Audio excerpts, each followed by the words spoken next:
misalnya bau atau hal-hal yang seperti yang dijabarkan dalam jawaban oleh pihak termohon. Nah, artinya kapasitas kita ingin membuktikan apakah sebenarnya pemeriksaan yang dilakukan oleh penyidik, nah, benar-benar seperti keterangan yang telah disampaikan oleh saksi-saksi kita. Nah, kebetulan saksi hari ini yang dihadirkan juga adalah saksi yang diperiksa oleh penyidik langsung. Nah, kebetulan hari ini ketika dari termohon menghadirkan saksi, itu salah seorang juga penyidik yang memeriksa perkara ini. Nah, itu nanti akan kita tuangkan ke kesimpulan bagaimana tanggapan kita, kapasitas beliau, legal standingnya sebagai apa, nanti akan kita jabarkan di kesimpulan besok.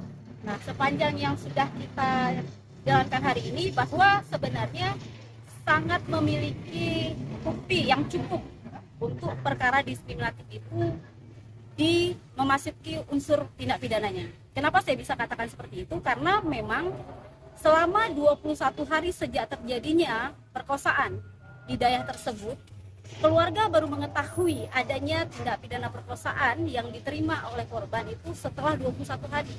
Padahal 21 hari tersebut pihak Dayak sudah mengetahui keadaan tersebut, bahkan menutupi, baik itu dari kepada keluarga korban. Bagaimana kami bisa mengatakan hal itu?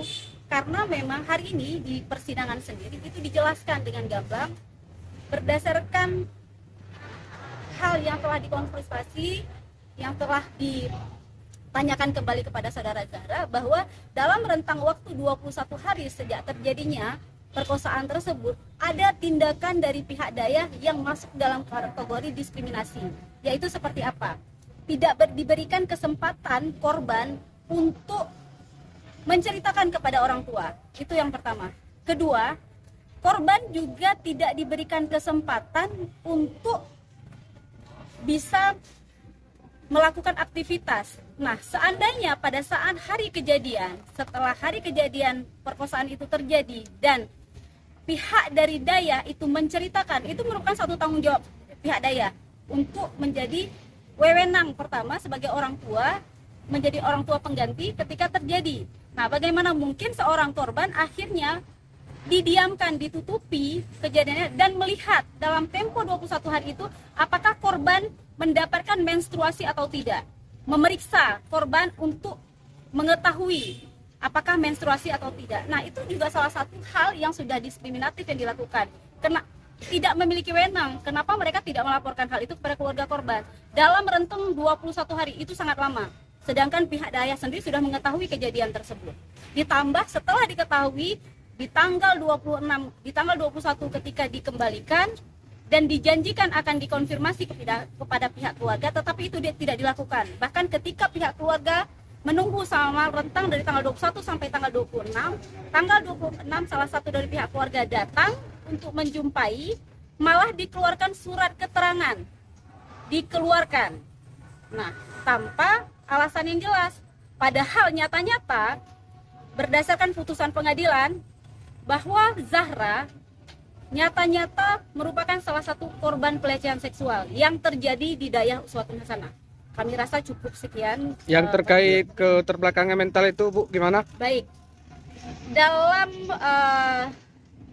analisis yang dikatakan oleh penyidik, berdasarkan hasil pengembangan penyelidikan dari penyidik, mereka menyatakan telah memeriksa beberapa ahli, termasuk ahli psikologi, yang menyatakan bahwa adanya keterbelakangan mental. Tetapi kembali, kami juga dari tim kuasa hukum sudah mendatangkan atau memeriksakan kondisi psikologi Zahra ke ahli psikologi, ya, di Losmawe. Itu kita sudah dapatkan hasilnya dan berikut kesimpulan yang diambil oleh ahli psikologis yang menyatakan bahwa sama sekali tidak terjadi keterbelakangan mental kepada saudari Zahra. Bahkan saudari Zahra mampu mengingat dengan jelas apa hal-hal yang terjadi pada dirinya. Nah, ini harus kita bedakan. Apakah keterbelakangan mental dengan keterbelakangan kecerdasan? Nah, karena di situ ada kecerdasan untuk mengingat, kecerdasan untuk berkomunikasi, dan keterbatasan untuk menghitung atau numerik. Nah, artinya keterbatasan ini apa? Karena untuk diasumsikan keterbelakangan mental, otomatis bahasa yang dipastikan adalah keterbelakangan mental itu kurang. Nah, tapi ketika kita menanyakan itu langsung berinteraksi langsung dengan korban mampu untuk berinteraksi dengan masyarakat biasa. Nah, jadi mungkin makanya harus kita pahami bahwa analisis atau kesimpulan yang disampaikan oleh tim psikologis dari pihak penyelidik juga sudah kita bantah dengan hasil psikologi yang kita dapatkan dari pemeriksaan psikologis korban Zahra. Berarti ada dugaan tidak profesionalnya atau kayak mana dari Bagi Indika kami sendiri? tidak bisa menguji keprofesionalan, tapi berdasarkan alat bukti otentik yang sudah kita sandingkan, terdapat dua persepsi, dua kesimpulan dari ahli psikologis yang menyatakan sangat berbeda kapasitas analisis yang mereka terapkan terhadap pemeriksaan terhadap korban Zahra. Terkait ini, Mbak, terkait kemenangan pra peradilan, apakah tetap berkomitmen akan menang atau Untuk mungkin sampai saat ini kami berserta tim sangat optimis, tetapi semua hal kami sudah mengupayakan semaksimal mungkin memperjuangkan hak-hak Zahra, baik itu dari tingkat kepolisian sampai saat ini kita melakukan proses pra peradilan, tapi semuanya kita kembalikan kepada majelis, kepada hakim yang mulia yang memeriksa perkara ini. tadi pada Artinya, dasarnya tetap pesimis? kita tidak pesimis, kita tetap fokus, Optimis. tetapi kewenangan untuk pembuktiannya kita sudah lakukan secara maksimal. Nah, hasil nanti itu akan kita kembalikan kepada hakim yang memeriksa perkara ini. Oke, Artinya terima kasih, segala Bu hal sudah Mala. selesai.